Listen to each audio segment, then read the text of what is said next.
आहे. माझ्या मम्मीला म्हणजे नॉर्मली चालत होती, असं काही नाही, पण एक सगळं बंद झालं. चालायचं, उठायचं, पूर्ण सगळं एका जागेवर होतं. कमरेपासून सगळं निर्जीव झाली.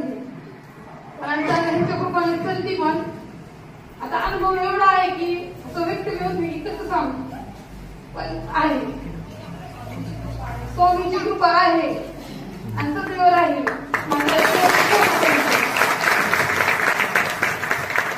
म्हटल्या होत्या 41 दिवस सलग काही अडचणी असू दे पण चालत येईल, म्हणजे येईल इथे. आता पाऊस येतोय, काही होतो, तरी त्या सकाळी 7:30 वाजता इथे आल्या.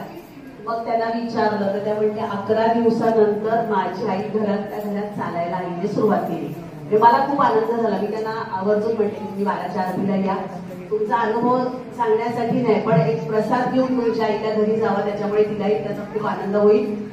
आणि म्हणजे तुम्हालाही की बाबा चला आपण आज आपल्या इथे मनोगत सांगितलं, त्यामुळे सगळ्यांना पण म्हणजे स्वामी भक्त इथे आज पाऊस येतोय तरी पण सगळे इतक्या मोठ्या संख्येने उपस्थित राहिला, त्याचा मला आणि स्वामींना पण खूप आनंद झाला.